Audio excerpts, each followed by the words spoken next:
NYYST. Holla, why do they doubt the kid? I'm about to prove them all wrong again. I got a low tolerance, cause they don't even know what the problem is. It's me. You waiting on the boy to fail, then hold your breath and face your death. Cause you play a roulette with each step I progress, no less. Go ahead and place your bets, cause we know where we at, we know we top tier. Cause all the hate that you bring, we know it stops here. I'm taking off like a rocket here, ain't stopping here. It's strange how they cannot see the future, but see profit here. Wait up, we gon' always win. Promise that that's not a promise, yeah, that is a threat. You know that I promise to bring the team commas. Well, welcome back. This is episode 456 of the NYYST podcast. We're live on NYY Underground. I'm your host, Christian. I'm joined by my co-host, Sem. What's up? And SGR. Okay. Laborers local. Did they sponsor the show today, or are you just going with it? Sorry, man. It's just that long day, and I heard the ad on the way here, and it's what gets me into the mic voice now. Did you see that? I don't know if you caught it, but he got attacked by his dog. No. Well, not really attacked, but he was saying, Okay, it's a Chihuahua. Okay, it did attack me. Okay, I'm from Laborers Local. he because he does his show on YouTube also, and the dog, he was laying on the couch and the dog jumped him and basically like scratched up his entire face. Like, I didn't see a visual of it. They were making fun of him on Boomer and Geo though. Now I'll the go other day. viral. Now I'm gonna go viral again. Okay. Well, we are pleased to have everybody here live in the chat tonight. If you're in the chat here on NYYU, please like this video, subscribe to NYY Underground. And while you're there, Pete has it pinned to the top of the chat. Please subscribe to the show on Apple Podcasts. I know some of you might be getting annoyed by me saying that over and over again, but we will not be on NYYU again until April 24th, but that does not mean there will be no new episodes. We will be recording in between our appearances here on NYYU, so please subscribe to the show on Apple Podcasts. This way you do not miss any content from NYYST. The link to subscribe on Apple is pinned to the top of the chat here. And please tell everybody NYYST is the official Yankee podcast of Odyssey. So it's good to have SGR here with us tonight. Sam, how you doing, man? I want you to say hello to everybody. How you doing, Sammy? How you doing? Oh, you want me to complain? You're just trying to get me to complain. I'm not going to complain. No, you want to complain, but you know, nope, not going to do it. I let Ryan come in with the impersonation there, and you were just kind of faded off into the background. So I don't want you to feel slighted or triggered. I want you to come in and do what you do here and be like, Okay. Oh, my belly hurts. Tummy ache. Okay. That's it. He The wanted to tum-tum. complain. He wanted to complain. He did. He's got a tummy ache. Okay. Cody Bellinger had a tummy ache. Yeah, dude. And then he went back in. I don't know how you do that too, because I think the buffalo wings is what caused it, right? In the first Yeah, that's what he place. said. He ate bad wings. And then he goes right in the next day. I think wings, I would be able to make an exception for that. But I can't go back to the same food that That's caused what I it the mean. day after. Like, Yeah, I that's wouldn't great. be able to do it. Yeah, that's crazy. Wings, though. Wings are good. Those wings look good. Yeah, but especially after having a little bit of food poisoning, which I think we don't have to get graphic about it, what that entails and where it's coming from, why you'd want to go back to something spicy the day after. Yeah. Like, I think you'd want to let things cool down a little bit. But that's what makes Cody, I guess. But I spent all season, saying Cody was going to bang here, and the only thing he's banging is a toilet bowl so far. He's got to get it going here. There's a few guys that kind of have to get things picked up here as the Yankees really hit their first skid of the year. I know they lost two games to Arizona, but then they picked it up with 3 in a row. They lost that heartbreaker in the finale in Pittsburgh, and then they just, again, it was a really weird series in Detroit because they were all supposed to be 6:40 starts, and then they were all afternoon games because of the weather. The offense really didn't do much of anything in any of these 3 games. So it's really kind of hard to get a read for what the Yankees are at this point, other than, you could say that they they faced Tarek Skubal, who, in my opinion, is the best pitcher in baseball. And, you know, you looked at the numbers coming in, he had a couple of rough starts, and then it's like, okay, maybe it's going to take Tarek Skubal a little bit longer to get going here because Goldie and Rice lead off with hits. And then he was down in the count 2-0 to Judge, and then he got that strike in there, and then it was the Cy Young Award winner on the mound. So and the Yankees were just kind of shut down in that game. You look at Monday's game there, and this is the thing that frustrates me to no end with Aaron Boone. The guy, Casey Mize, if you look at the stat line, shut him down, right? Well, we had some really good at bats, and we had some near misses. And I'll be the first to admit, I really didn't see a lot of this game because the game started at 3. I didn't get home till about 4, 5-ish, 4. I forget. So I really only caught the final few innings. You know, I think Casey Mize was out of the game at that point.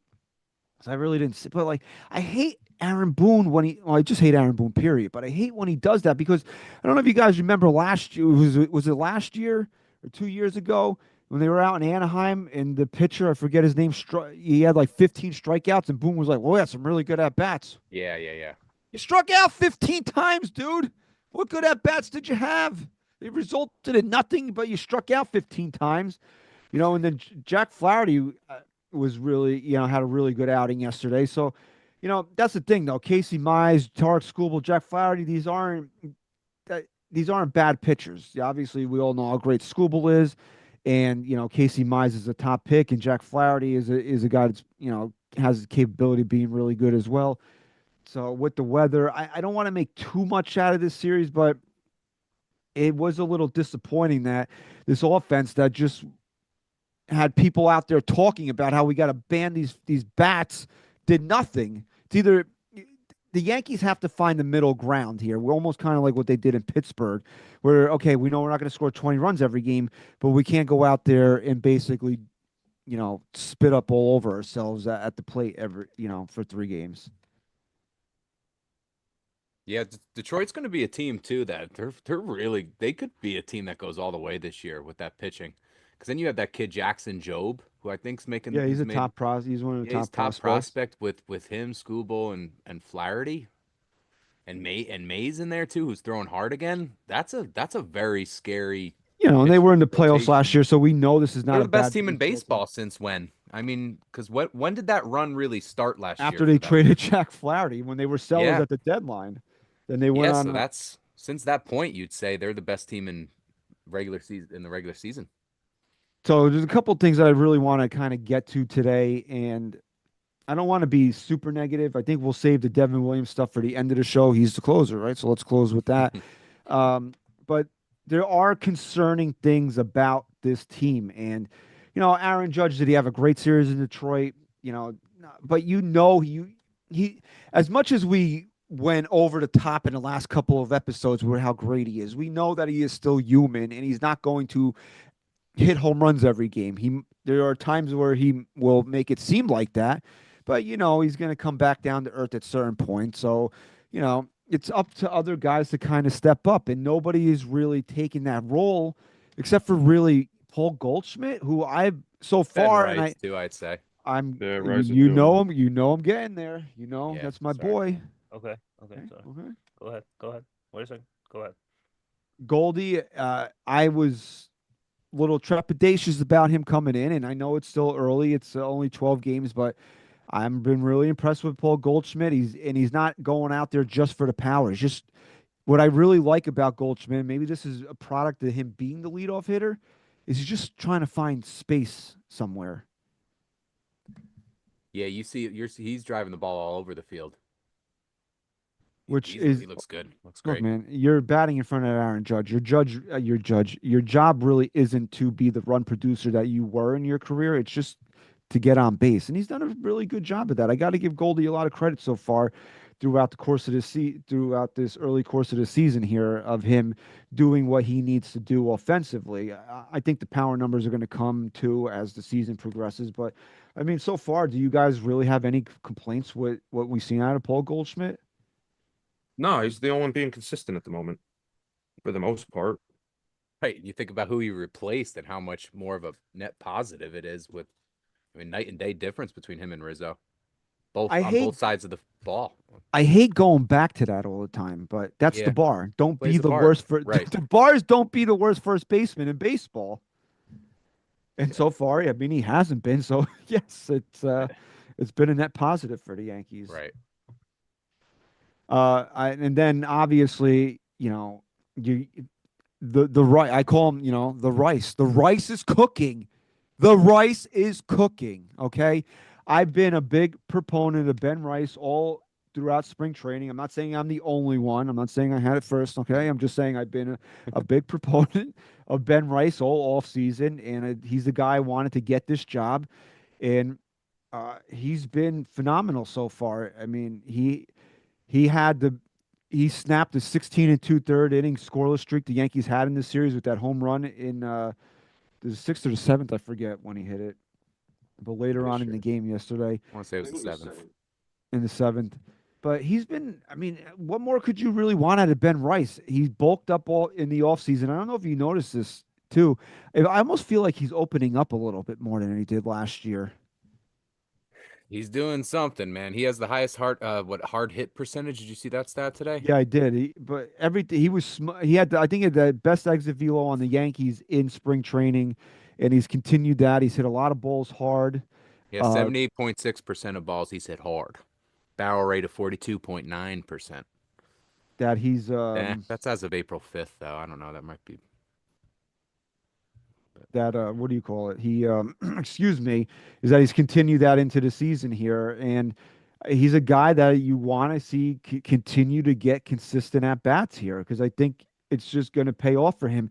And what I've really liked out of Ben Rice is that he hasn't seemed really overmatched against left-handed pitching, which was one of the things that you kind of feared about him. So I think he's staying in there better against lefties. Maybe that is a little bit of a factor that comes into play with him seemingly. I don't, again, like this is just something that I kind of noticed. It does seem like he is opening up a little bit more, so maybe he's able to get to the lefties better that way. But I mean, so far it's Rice and Goldschmidt. You know, obviously you got Judge, and then it's like, where are the Yankees going to get continual offense from? Because I've been disappointed in Cody Bellinger. I mean, Jazz has done dick since that opening series. What can 2 one for of you? 29, I think it is. He's on a two. Yeah, Yeah, I know he's- it's a massive slump. He's hitting like what, 170 or something. Yeah, it's something pretty shitty. Pretty Watch his shitty. strikeout. But I never Right- looked that up. Shit. It's going dark on me. Right now, he's hitting 180, 180. I get, yeah. and he's so got 21 Ks, Yeah. 50 at bats. That's what scared me about Jazz Chisholm, and I don't think he's gonna be this bad all season long. Obviously he's gonna be what he is, but Ryan. Does it tell you what his career numbers? He's a career like 250 hitter, right? Career, yeah, he's 247. Yeah. So I mean, I think he's going to be a guy that hits around 250 again this year. But what we talked about when we were previewing the season is that he's got to be a guy that gets on base more and steals, and obviously, and swinging, for the fences is not the answer to that. I think Jazz, just with that natural swing of his, being at Yankee Stadium, is going to run into enough home runs. What I was saying, what really concerned me about Jazz, and you saw this in the World Series, is that his swing gets way too long, especially at home. He's got to shorten up, man. He's got to be a guy to make contact, puts the ball in play. But with his speed and athleticism, he's more valuable on the bases than trying to hit home runs for this team. Well, and on top of all that, right? If you're gonna sit there and you're gonna jaw the friggin' umpire every time you think you have a bad call, you at least need to produce something. Otherwise, you just look like a jackass all the time.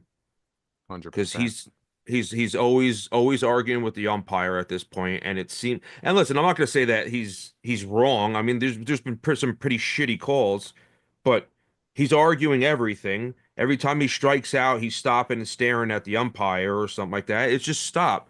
Get back in the dugout and move on and wait till your next at bat and actually hit the ball. If you're striking out every time you're up there or at a 50% clip pretty much, there's an issue here. And you have no business arguing anything and you just look dumb. Right. Well, it's also a level of frustration because he's not producing at the plate, and he feels like opportunities are being taken away from him. So he's going to be a little bit more agitated here. And Yeah, but he Jazz started like the first, like almost the first game of the season. It's even when he was hitting home runs or whatever. He's just been doing it nonstop. Macho Yeah. King's in the chat. What's up, Macho King? And he's right. He's like, Jazz should not be looking to hit home runs. He'll get them, but he could be a guy that with 30 to 40 doubles. And that's the guy. That's the guy the Yankees need. They need when we sat here during the offseason and said that this could be a better offensive team than the one that they had last year. Mm.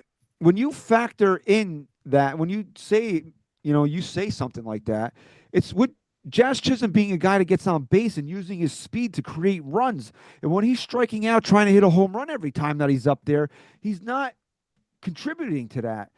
So somebody's got to get with him and just tell him, like, listen, dude, you're a left-handed hitter at Yankee Stadium. You're going to hit 20 home runs on accident. Mhm. We need you to get on base. Stop swinging for the fences all the time. Yeah, and if you look at his numbers, you break them down. He had more hits in March than he has so far in April. He had 5 hits in March in that 3-game series against Milwaukee. He's only had 4 hits since in 3 series since. So really fallen down quickly here.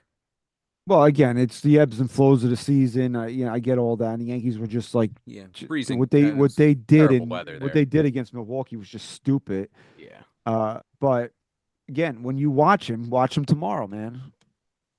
If he's striking out again, I guarantee you it's because his swing is, especially that they're going to be back home and he's going to be feeling pressure to try to kind of get something going again. That swing is going to be, you're going to see it. You're going to see how long that swing is with him loading up and trying to get, pull something to get out. It's just, again, and the same thing with Volpe. Volpe's kind of cooled off here, but he's a guy, again, he's got to be a guy that gets on base. Get on base. Find grass. I don't need those two guys to find the seats. I need them to find grass. That's what I need those two guys to do. They're more valuable to me. Yeah, Volpe has the power to go to get 20 home runs. He's already done it in his career. We know he can do it. He's got to steal 40 bags, score 100 runs. That's what's more valuable to the Yankees. They have, I think eventually Cody Bellinger will get it going. Obviously, you got Judge, you got Goldschmidt, Stan's coming back, hopefully around Memorial Day. You have your boppers in this lineup. Wells is another guy I've been disappointed in, but I'll get to him in a second. So, but I think he'll provide some power as the season moves along here. You got to get these guys have to get on base and create havoc on the base paths because, as you've seen, when the Yankees aren't hitting home runs, they're not winning games. So create runs in other ways, and you finally can look at a Yankee team and say, guys on this team that can create runs with speed and athleticism. Yeah, it's not a bunch of almost 7-foot behemoths that are can barely round the bases without pulling a calf muscle. You got a bunch of younger guys that should be able to steal bases, manufacture runs, and they're just not hitting. That's what we've been talking about the entire time. People need to produce. It can't just be home run or bust all the time. You need to play some small ball. And like Jazz and Volpe, I feel like they're just getting up there and they're I don't know, like you watch it and then I get it all like mixed together a lot lately, but like I feel like they're almost always swinging at the first pitch. Like, maybe just sit back, relax, try to get a walk. It doesn't always have to be a hit. You're getting on base, you're getting on base. But like the K rate for I almost said the wrong way. Chisholm is a little ridiculous. It's just I don't know. But I mean, what Jazz is doing, he's playing a good second base. That's a big upgrade in itself. So it's like, you can't be extremely mad at him, but Glaber's bat was a lot better than Chisholm's was. Well, the problem is that you can't carry him if he's going to. You can't have this guy being this bad in this lineup. The Yankees need to replace a lot of offensive production, and so far nobody has really stepped into that role. It looked like that there were guys that were going to step into that role the first week of the season, but then since then nobody's really taken that step. And again, it's early, but the Yankees almost got swept in Detroit. They lost 2 out of 3 to Arizona. They lost, then they lost 3 in a row, nearly 4 in a row. So This is a team that almost fell back to, after starting 6-2. They almost fell back to 500 yesterday.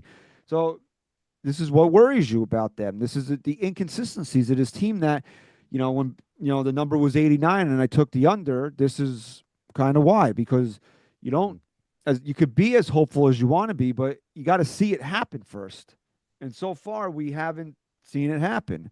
And I think as the season moves along, you're going to get bigger performances out of certain guys, namely Austin Wells. I think right now Wells is just trying to find what his role is on this team, because, like I said last week, the Yankees all spring training was like, you're the leadoff hitter. Okay, haha, we were joking, and he hasn't done it since opening day. Yeah. So, the lineup consistency is very important too. Like, give these guys set roles on what they're going to do. If you want Goldschmidt to be the leadoff hitter, then do that. If you want Rice to be the leadoff hitter, then do that, and then let everybody else fall in line.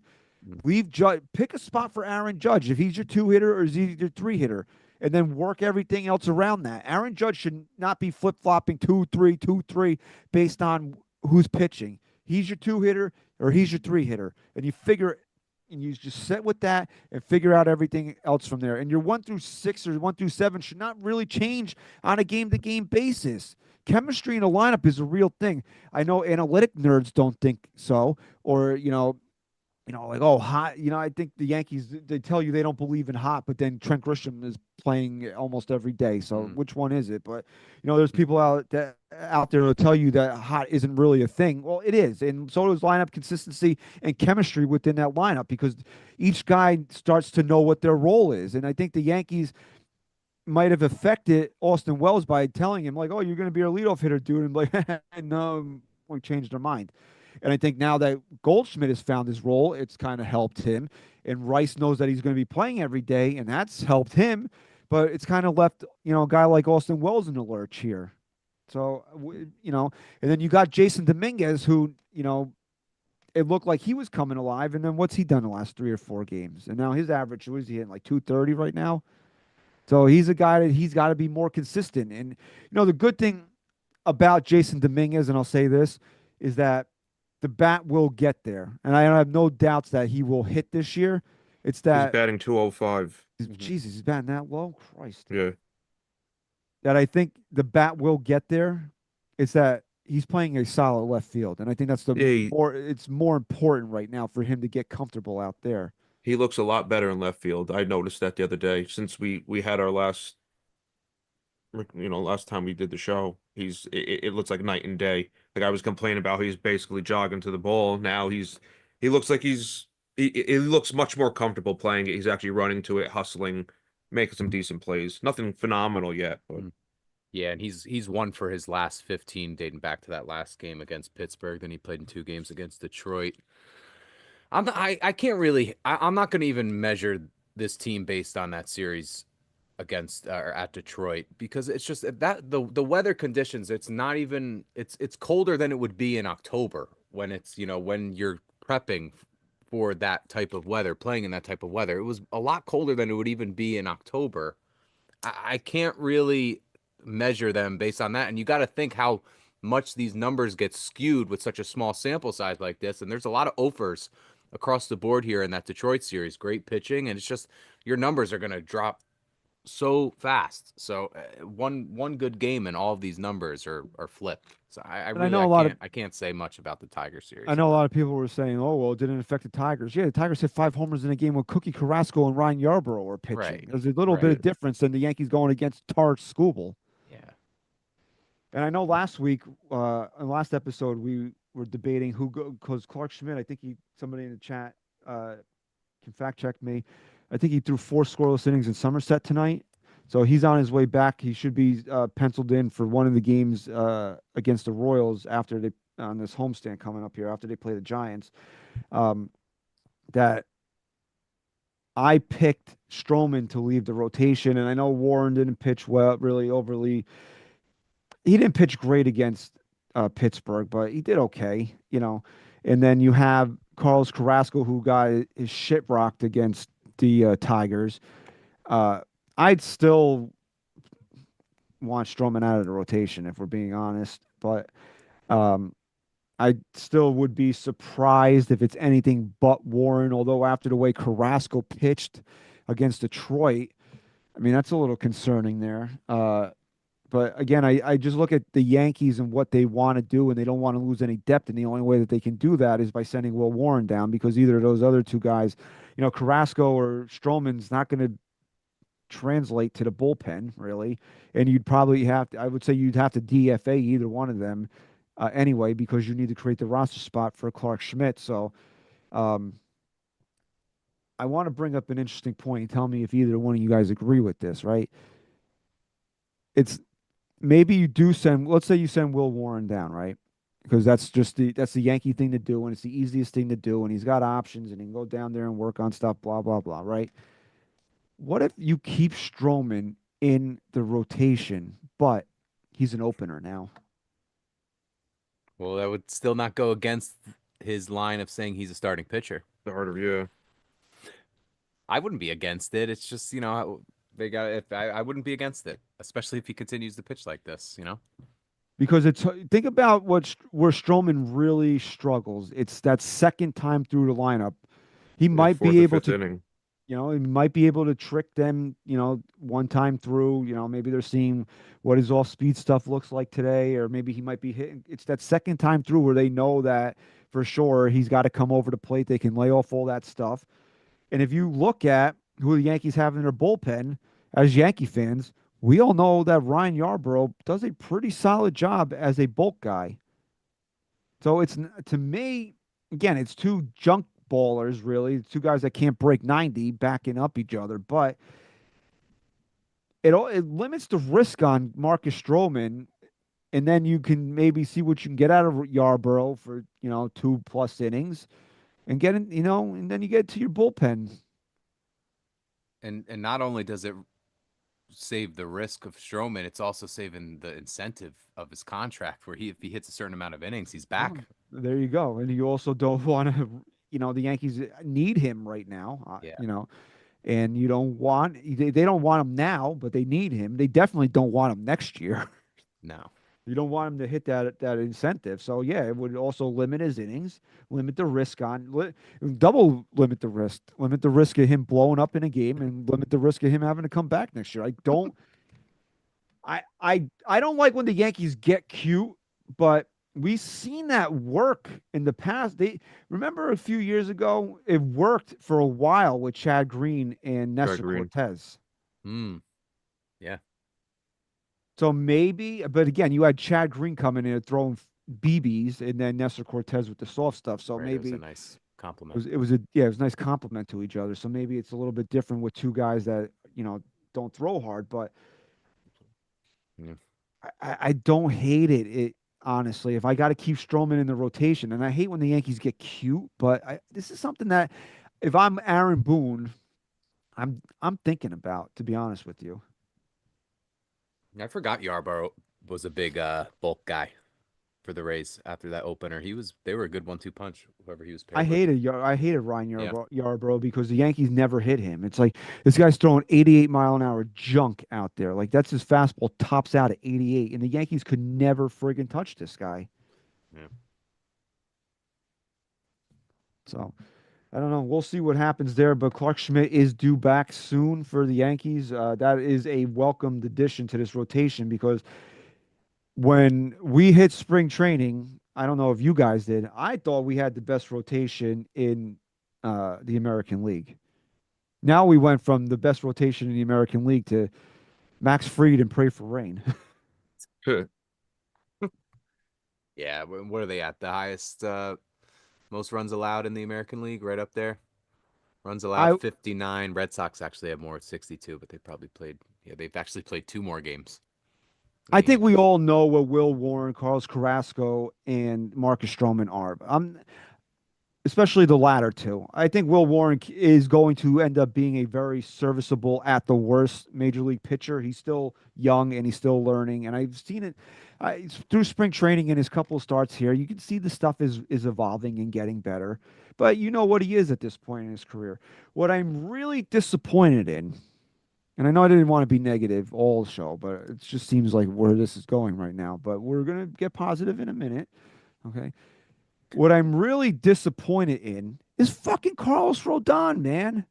This was his season to step up, and he's yet to do it.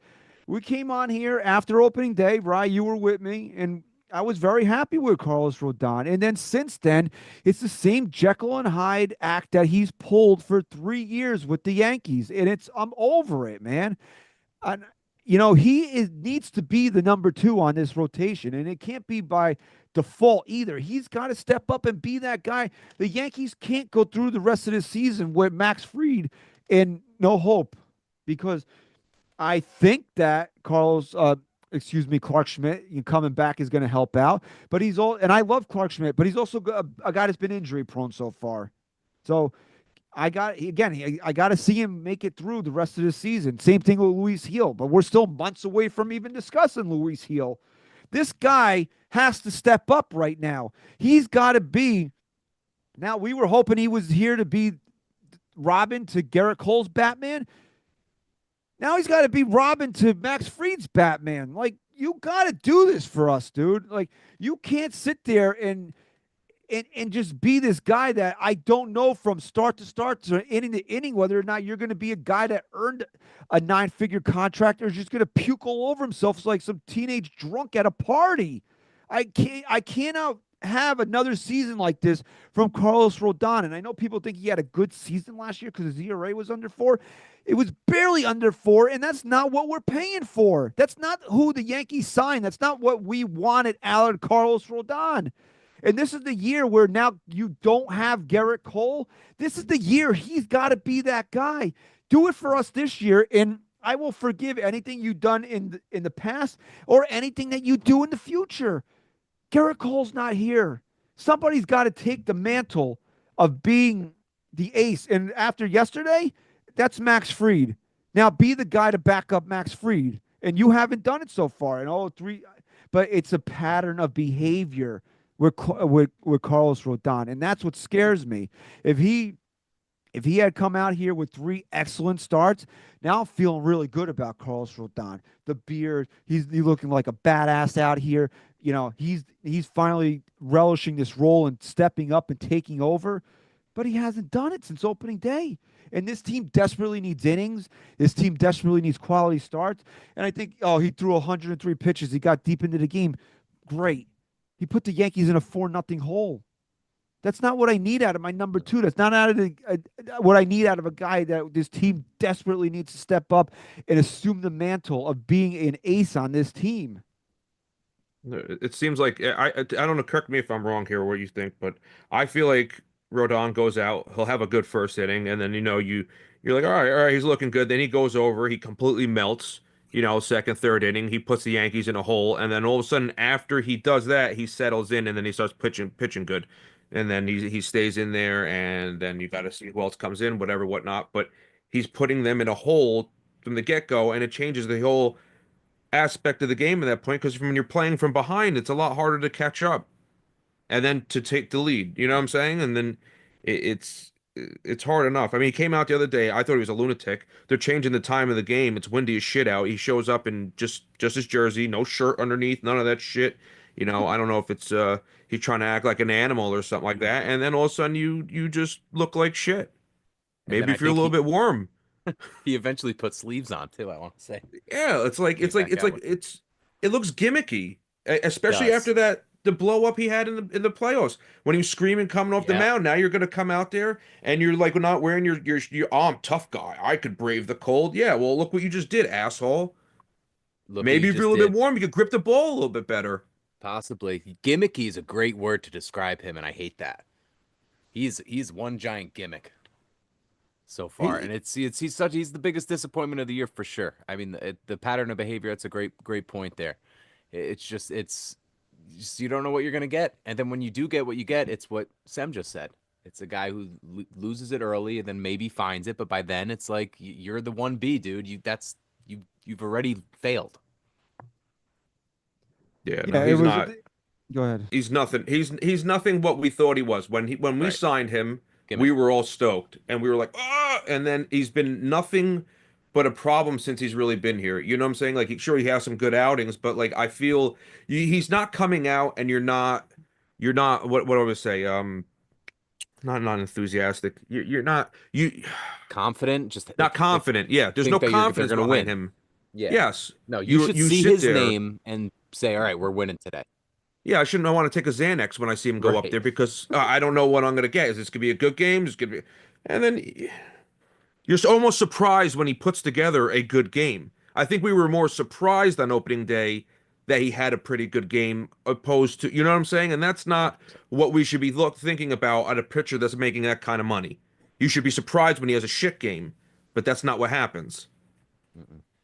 I liken it to when Garrett Cole gives up a run and I feel like somebody punched me in the stomach. Like you just because you expect that level of greatness out of him. And now I think I'm going to develop that feeling for Max Fried. When he gives up a run, it's going to feel like somebody punches me in the stomach. But I don't, I just feel like I get punched in the stomach watching this guy pitch. Like seeing him on the mound feels like somebody punched me in the stomach. I shouldn't have that feeling for Carlos Rodon. I want to love this guy, I really do. But like you said, start against the Royals. This guy is like, yeah, guns blazing, fuck you guys. And then what? It's like, the two pump chump, and then he was done after that, right? And then that's what about opening day. He kept his emotions in check. He got deep into the game. He had a good start. So maybe it's a different Carlos Rodon, but it's not. He's just this generation's AJ Burnett. He's a right-handed AJ Burnett, where the stuff is there to dominate on any given day. But most days you're going to wind up with a 4-run, 6-inning performance where he'll rack up some strikeouts because his stuff is that good. But he's just not that good himself. It's just. But you know what? You know what AJ Burnett did that. I have a higher affinity for him. He showed up in the World Series. Okay. He did. He showed up in the World Series for the Yankees. He had some really big games in that postseason run for the Yankees. So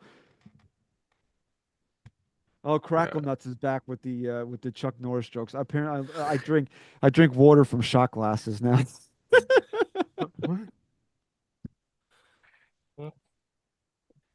Crackle nuts. Don't make me laugh. I've had a cold all week, and my lips are so chapped they're gonna crack. Crackle nuts. Yeah, there you go. I love you guys so much. And if you're just joining us right now, please at the top of the chat here, it's pinned. Subscribe to the show on the NYY. Subscribe to the NYYST podcast on Apple Podcasts.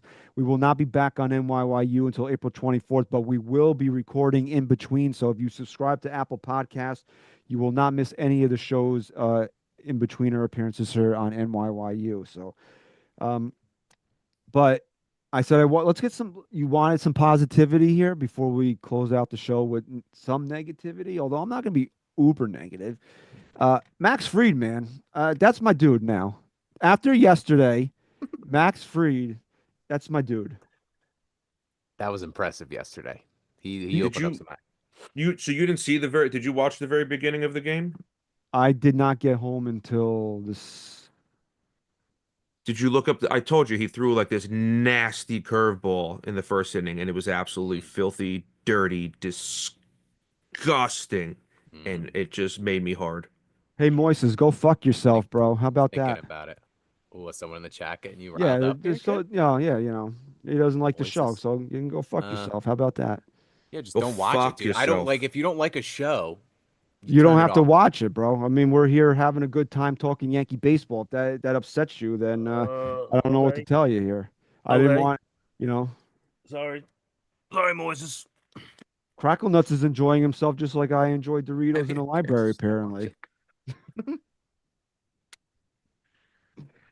No, I didn't. I didn't go back and watch the highlights. I forgot when I got home exactly. Fried was still in the game because I saw his last inning, so I might have gotten home in the top of the sixth. But Yeah, he was throwing some nasty pitches. He was from what I saw from him, and this is the first series because I've been home pretty much to watch every game. I had to rely on the radio a lot this past week. Is Dave Sims is I don't think he's obviously not John Sterling, but it's taken some getting used to hearing a different voice with Susan. Yeah, I've loved what I've heard from him so far because I have been listening to more games than watching, honestly, at this point, and he's been fucking great. Moises, why are you still here, bro? That's what I It's want all to know. right, Why man. are you Just let still him here? fucking do it. No, he's saying We're Pete could do better. So unprepared. what does that mean? Is he saying that Pete sucks He too? loves the Like, channel, but the guy that owns the channel apparently isn't that good either. I mean, Unprepared. You like come what a on. dick Let him bag. have the show. Put him on. oh, I'm sorry that I'm not reading from a stat sheet here. That's not what this show is about. This is not. It's never what this show has been about in the 8 years that we've been doing the show. Come on, man. Crackle nuts. I don't honk the horn the second that it turns green. I count. I Yes, he count. does. No, I don't. I count Yes, three he and then I does. honk. I No, count three and Christian then I honk. Christian just drives and then he jerks the wheel back over to the side to get back in the lane constantly. He's that guy. Absolutely not. I give a three count grace period and then I honk. What were we saying about? Oh no, Mac. We were talking about Max Fried. Look, man, this is what you love about Max Fried right here. The Yankees were on a losing streak. They needed to get out of Detroit with a win. Now, obviously, what the offense does is not under any of his control. But Max Fried took the mound yesterday and told the New York Yankees that if we lose this game today, it won't be because of me. That is exactly what you want out of a guy that you just paid $218 million to. That is exactly what you want out of a guy that is stepping up to be your ace this season. That's exactly what this fan base wanted to see out of somebody this season. So Max Fried is okay with me right now, man. And I know people were trying to get worried about Max Fried. Like we were out there, we saw his first start. It was a little uneven. He didn't have the control. He was much better against Pittsburgh. But if Yankee fans were waiting to see what they spent $218 million on, that's it. That's the guy. He was on the mound in Detroit yesterday. Yeah, you know what else I've loved so far from him is his accountability. I think it was against Milwaukee, right? His first start, they scored a lot of runs, but he didn't make it out of the fifth. That was against Milwaukee, right? Yeah, he didn't make it, but Yeah, it's over there. But then what does he say? What does he say afterwards? Because then you saw it the next day with Marcus Stroman, and Stroman was kind of you read his demeanor was a little kind of ticked off that he wasn't able to close it out or get that fifth inning, to be eligible for the win. What does Fried say in his post game presser? I didn't deserve to get a win there. Like, take me out. I did not deserve to get there. Like, that kind of shit goes a long way when you're pitching in New York. And he's got big shoes to fill. I think the injury to Garrett Cole has certainly alleviated. It's a two-sided coin because in one way it has alleviated pressure because it's, you have to step up and take over, but then you also have to realize that, Garrett Cole is one of those irreplaceable guys. We do have a super chat in here. You want me to read it out? Because it does kind of mention me. It's from our boy Ra. It's your super chat. Go ahead. SGR, welcome back. I think the best way to describe Rodon is inconsistent. In his 3 years, I can't pinpoint one start that was memorable to me. Can you guys remember one Yankee moment from Rodon? Yeah, that first inning against the Royals in the playoffs. He's had a lot of memorable bad starts, and they're all bad ones. Yeah. Yeah, then the Royals start to end the year. I think it was against the Royals 2 years ago. Yeah, when he had that was just a disaster of a season. That's memorable. And he didn't. I think he faced 8 batters, didn't get an out. Yeah, I can't really think of any moment where I felt. You know what? I guess his best moment was his start after the bad start against Kansas City when he kind of came back and was calm and cool and collected a bit. That was it all hasn't been bad with Rodon. Like the problem is that he's not lived up to the expectations that we've had for him here, and especially so far this year. And I get it; it's 3 starts, but the team has 60% of this rotation on the IL. You're filling it with guys that cannot get deep into games, who you're really not expecting any type of quality outings from. And he is a veteran that is being paid a lot of money, and he's just not risen to the occasion so far. Can things change? Yeah, maybe. I'm not saying that they can, but based on his track record here, I don't have the highest of hopes for it. I mean, the guy cries in the dugout and his wife sends me mean tweets. You know what I'm saying? So like, I don't really know what the hell to expect from him anymore.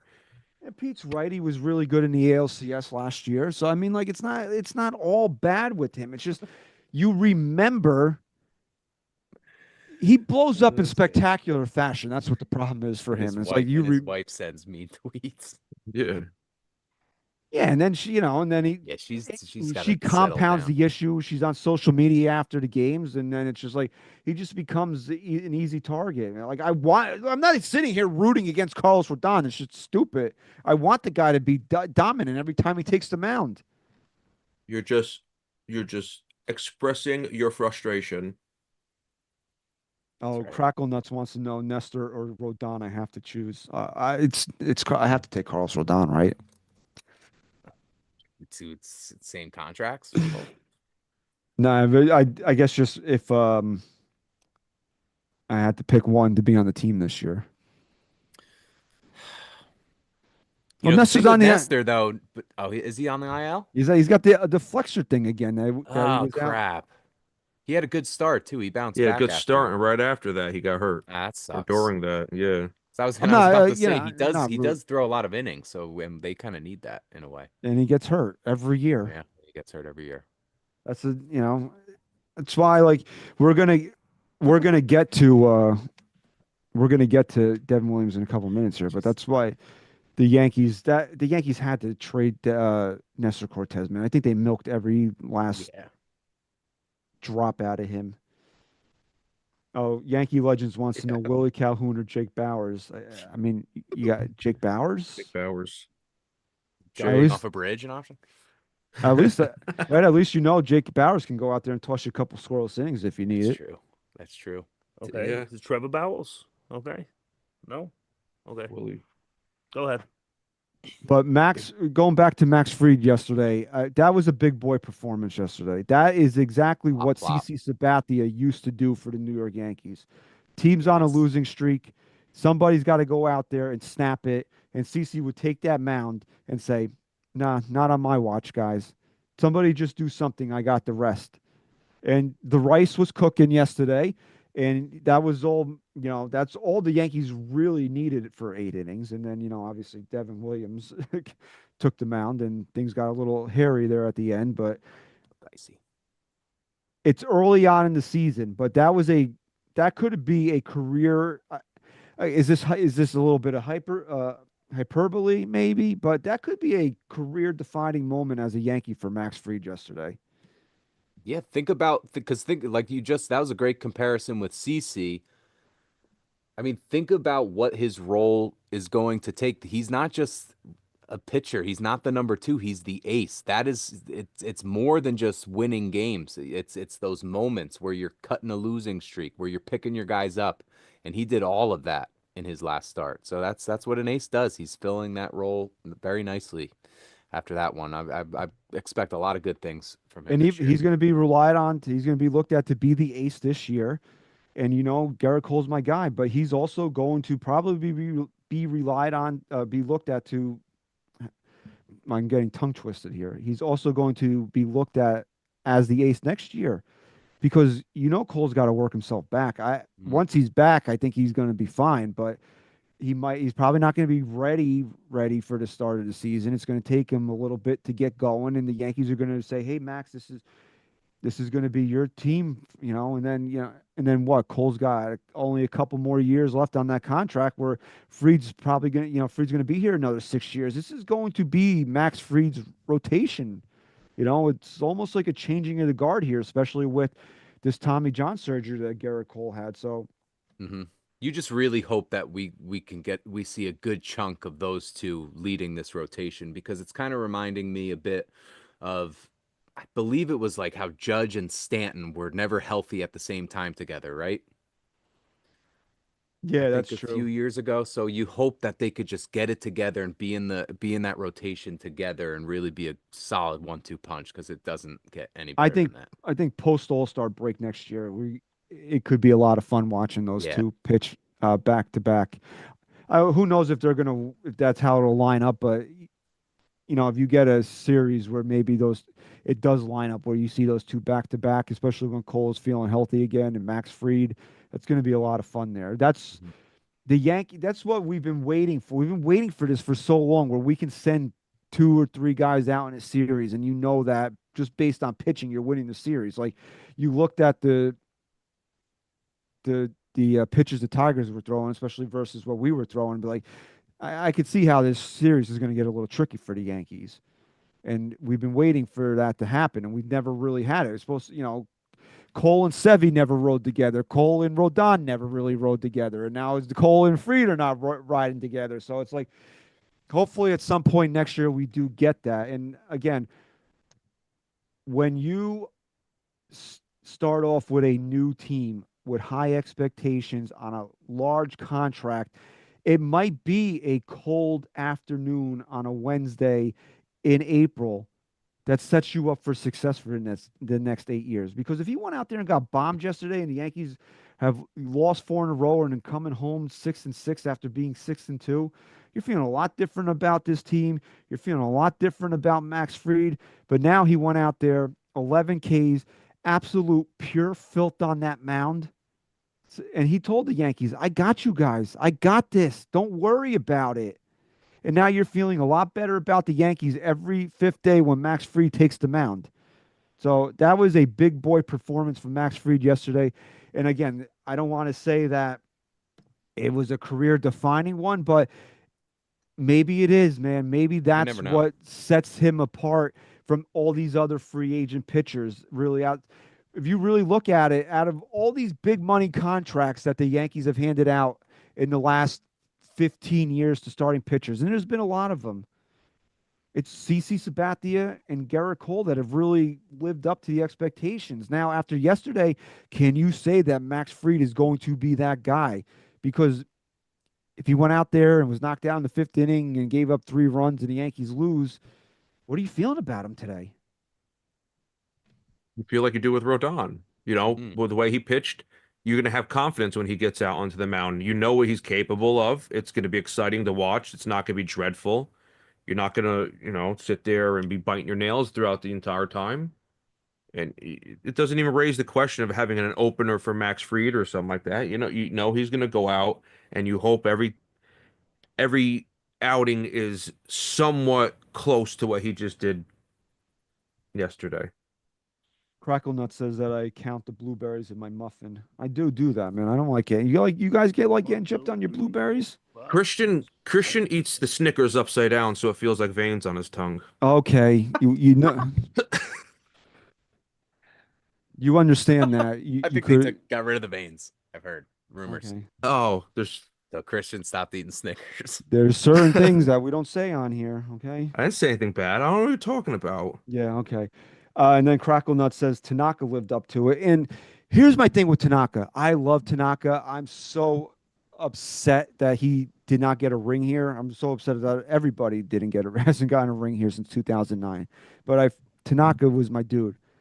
But after that injury, what was it, 2015? Was he a rookie? Did he come over here in 2015? Yeah, something like that. After that injury, it was against Cleveland, right? He was never really the same guy. He was really good.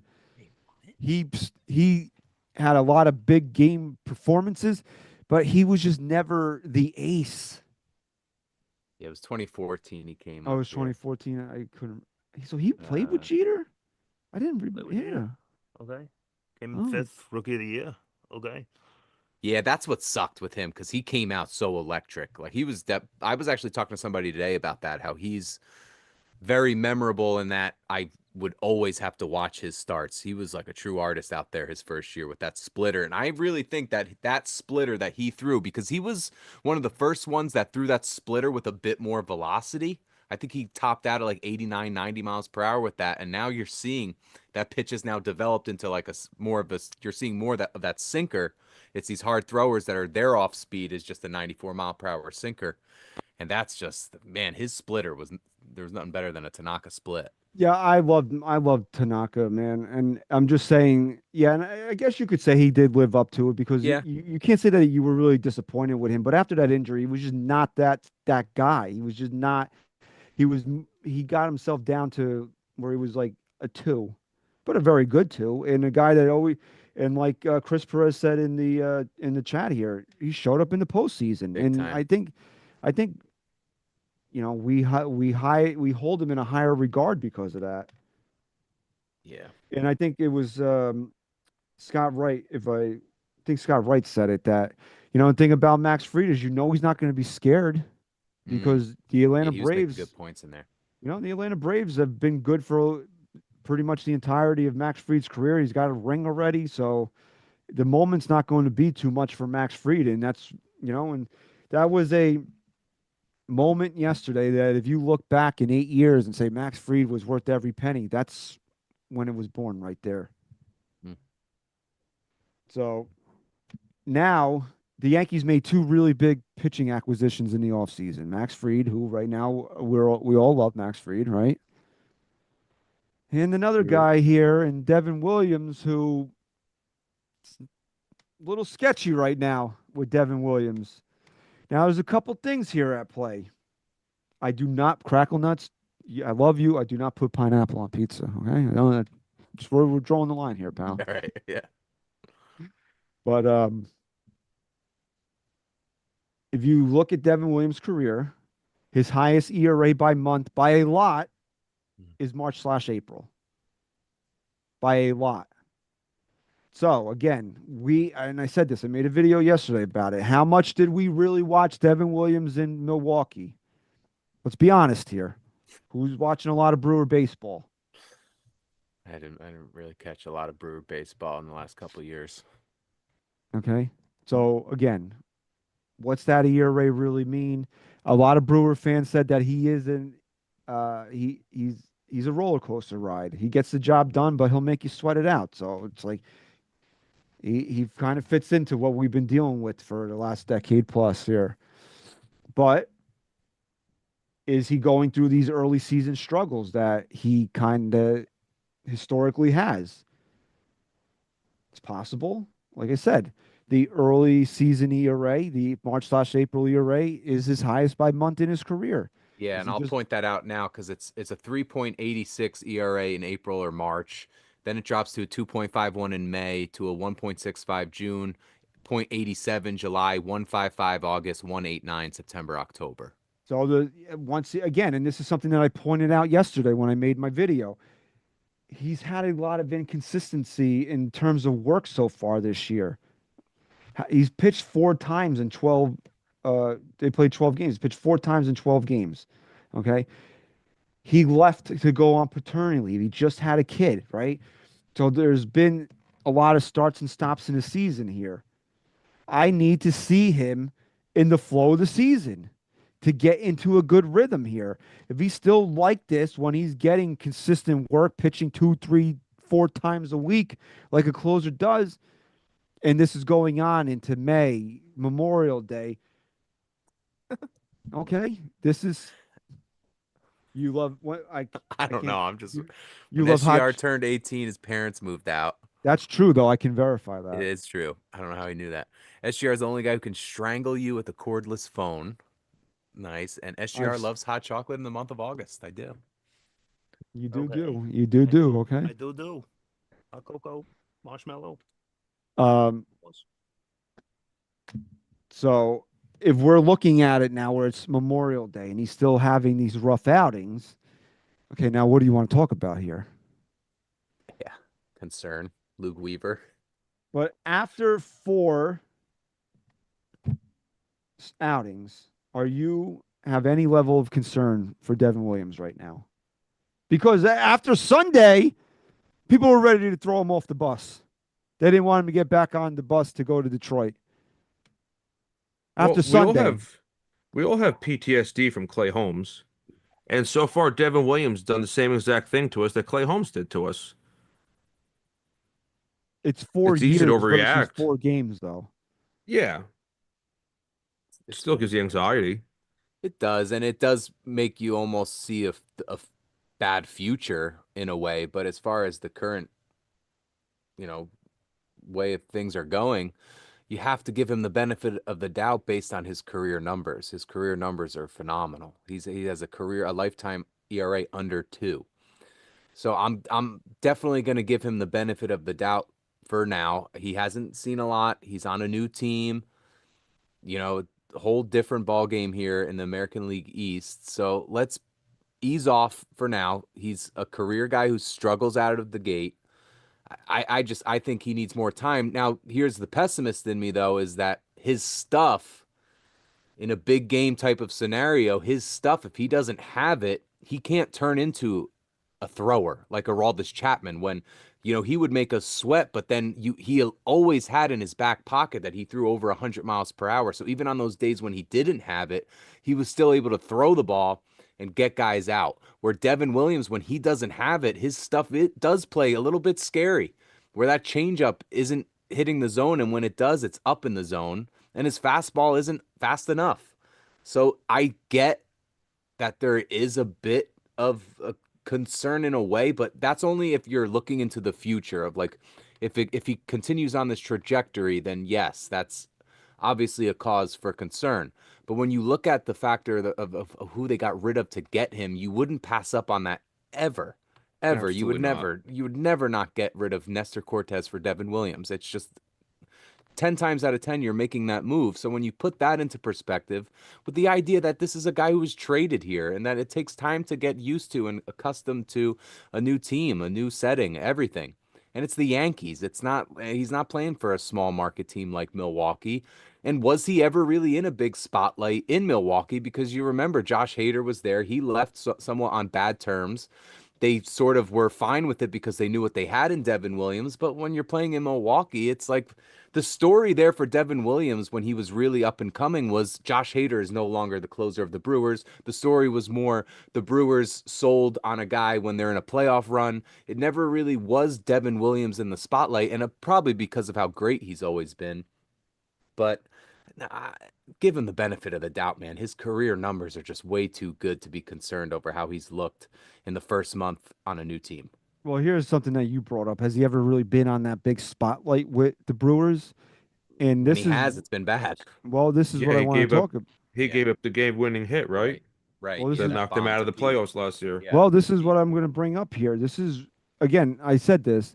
Be honest here. How much Brewer baseball did you all watch last year? Or at any point that Devin Williams was their closer? Okay, let's just be that fair. game against the Mets. Exactly. The most Brewer baseball any Yankee fan watched was that wild card series against the Mets last year. Okay, so Yankee fans, the lasting memory you have of Devin Williams as the Brewer closer, he gave up a game-breaking home run where he blew Game 3 of that wild card series to Pete Alonso in the 9th inning. That's your memory of Devin Williams as the Brewer closer.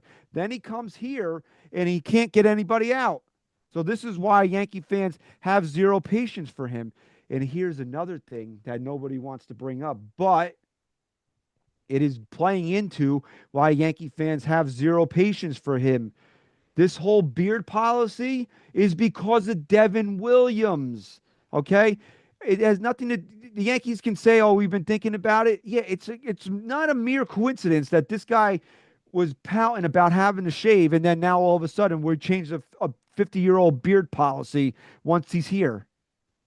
Which I always – he said he would take that into consideration when signing with a team if you have a beard or not. Great. With the way you're pitching, bro, I don't think we're going to take any consideration for you next year. But so home run to Pete Alonso, 4 terrible outings, beard policy.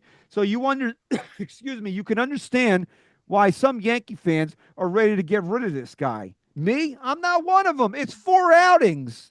We're going to get rid of somebody after 4 outings? And here's another one. We all love Luke Weaver. Yeah. You kick Luke Weaver to the curb for this guy. You kick the beard policy to the curb for this guy. You all hate the Mets. He gives up a home run to send to the Mets to the friggin' to the next round. It's a lot of dominoes falling against Devin Williams right here.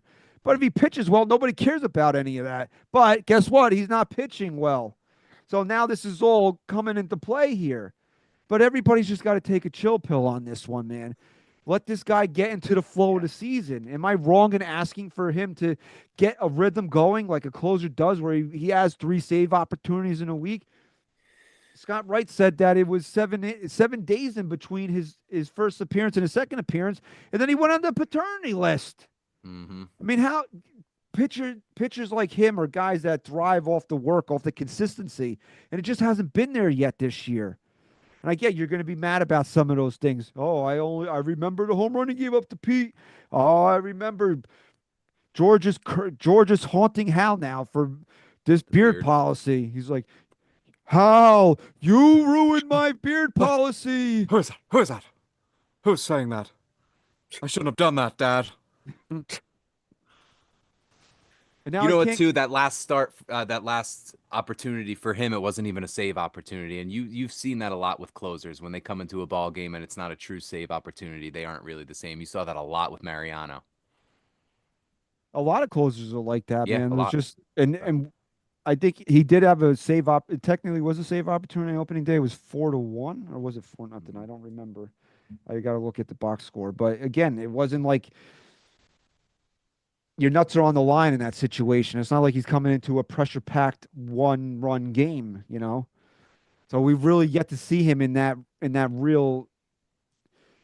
Well, I guess you could say Sunday, but you know, man, I hate holding anything against anybody with the fucking ghost runner, man. Right. Yeah. 100%. Because that's not a rule, right, in the postseason? No, it's not. No. So that's like, it's not postseason baseball. The same way with this weather, it's not postseason weather. Like, it's cold, sure, but I don't think it really gets like it was in Detroit. But again, even if it is cold in October, you've been playing baseball for 6 Right, months, and so it's- your you're much body more is used your to it. body's broken in at that point. These Right, guys have played For 10, sure. 11 Great games. point, great point. And you right know, out of Florida. Yeah, right out of Florida into freezing Great ass point. cold temperatures where like you've already had, you know, September temperatures start to dip, so your body is also gradually adjusting to it. So, you know, He did get the save in that opening day game. right. So it was 4-1. I couldn't remember.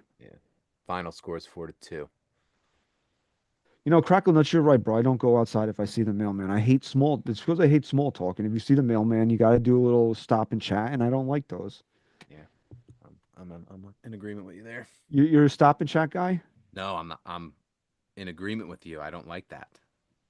I avoid See, it. I travel a lot, so I see a lot of different people, and it's like I hate small talk. Like I'm here to conduct a business. I'm not here to, you know, like, oh, it's raining out. No shit, Sherlock. Like we don't have to have a conversation about it. Or like I always wear a Yankee hat. Like, oh, the Yankees. Yeah, no shit, dummy. Like I know. We don't have to have like baseline knowledge talk of like, oh, Aaron Judge hit a home run last night. Like, Rock you want calls to him now the game bender. break... I like that. So Which I'm kind of pissed off though. Yes Network totally stole who was made that Francis. graphic. that was Yeah, Francis. that's like I feel like he could like you can't really sue because he kind of took it, I guess, from Avatar. But like, geez, man, they totally stole that idea from him. Absolutely, they did. That was ridiculous. That they no way do they get there without him and then Devin Williams making that his profile picture. Like, come on. So we ran a poll on at NYY_podcast on X just to gauge the fans on if they're officially worried about Devin Williams, and 66% said no. Good.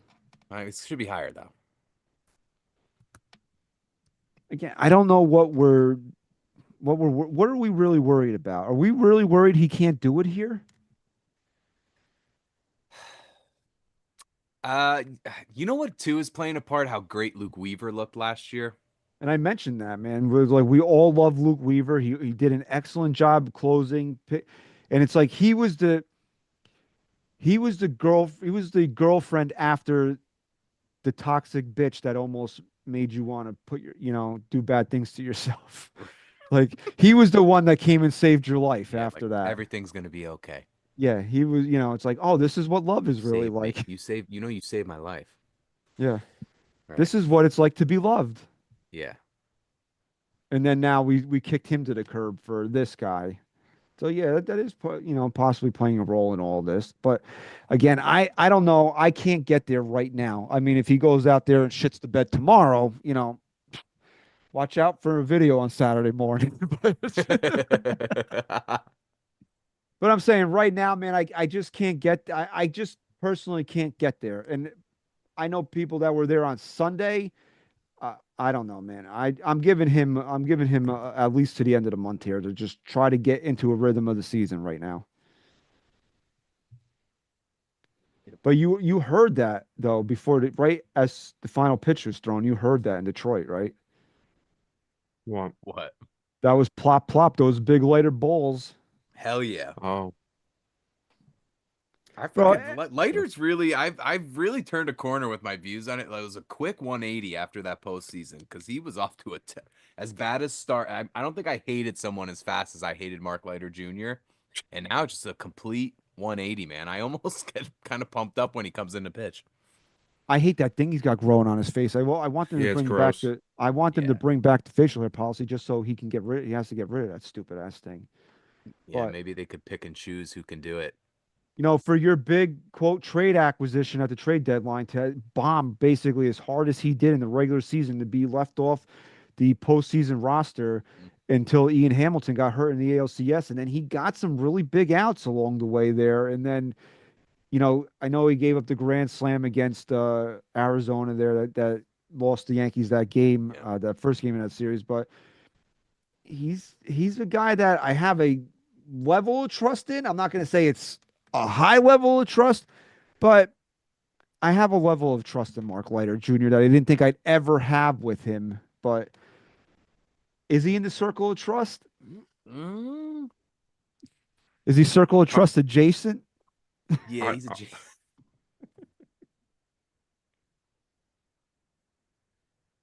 So the Yankees are returning back to Crackle Nuts. He must have a. I'm not even bullshitting you. I do sweep snow. I do. I I had a sweep. feeling. I had a feeling when I read that one. I'm like, you know what, that one might be true. I sweep snow. I do because I get. There's an actual reason that I do it because I have a bad back. But I don't pick up a shovel anymore. Off the steps. Let's go. Man, I hear you. But the Yankees are returning to normalcy here. What actually, I think they have a weird start time on Saturday, but the Yankees are back in the Bronx here for 3 games against San Francisco. 7:05 Friday night when Robbie Ray against Marcus Stroman, and these pitching matchups are really not in the Yankees' favor either. Then 3:05 on Saturday with Jordan Hicks against Will Warren. And then Sunday at 1:35 where Logan Webb faces Carlos Rodon. So I mean yeah, this is not good. This is not good. Yeah, I mean, especially with the Giants. I mean, they're off to a great start, 9-3, right? on Yeah, the and year. look at the pitchers that they're throwing, and look at what the Yeah. Yankees are throwing here. Yeah, But and their pitchers are starting. Those guys are starting to come around for them, like Logan Webb. Logan Webb 189 so far this Yeah. year. Jordan Hicks 238 so far this year, and then Robbie Ray tomorrow 318. That's the worst of the Yep. group here against Stroman 727, Will Warren 6 flat, and Rodon 519. Oh boy.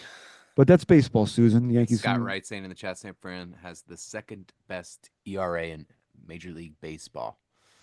Yeah. You gotta get the right. torpedo bats going. Yeah, get those torpedoes. It's gonna be But- raining tomorrow for Saturday. Yeah, I don't know Yeah. if they're gonna get it in tomorrow.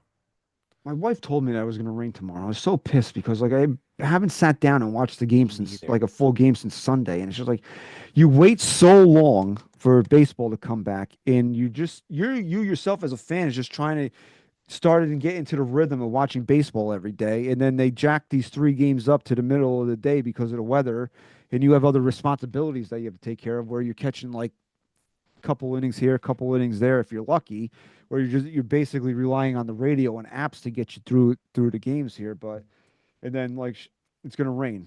Great. Now I'm gonna miss the That's it. game. Tomorrow, 0.17 inches of rain, and then Saturday's half-inch of rain. But Sunday's supposed to be pretty nice. Sunday's supposed to just be like a Yeah. shitty day, but it's not supposed to rain. So Just overcast. okay, overcast. Weather on the The ones moon- by Yeah, dude. The moon phase is a waning gibbous, All right. Nice. wherever that means. that means it's time to end the show. So if you haven't done so already and you've been in the chat all night tonight, we want to thank you for being here with us live on NYYU. Subscribe to NYY Underground, and Jira just posted it in the chat. Join NYYU for our first annual softball charity game. The link is there. All the information is there. We'd love to see you out there on May 10th. So also, please, I've been stressing it. This is the third time I'm bringing it up. You guys might be tired of hearing it, but I'm going to say it again. We will not be on NYY Underground again until April 24th, but there will be shows in between. Please subscribe to the show on Apple Podcasts. The link is pinned to the top of the chat here tonight. We don't want you to miss any episodes. We've been here for years, and I cannot understand for the life of me how people don't understand that we record audio-only shows. There'll be people I'll meet out at these events and like, well, I haven't heard you in 3 weeks. I was like, we're on Apple every week, sometimes twice. So please, we love being on NYY Underground, but with the season back and game season live and other shows, everybody's got to take a turn here. But we're personally going to be there every week. So please subscribe to the show on Apple Podcasts. Leave us a 5-star rating and review. And while you're there, tell everybody NYYST is the official Yankee podcast of Odyssey. We want to thank everybody for joining us here tonight. We want to thank everybody for the continued support. And thank you very much for listening and watching episode 456 SGR. Go Yanks. Sem, say goodbye. Ciao. Can't make a promise, but I do my best. 25 sitting on 25 racks. Just got started, no, we ain't done yet. Bought a new crib, that's a goddamn flex. Sign that check. Told them last year that I've been up next. Can't take calls, but I send that text. From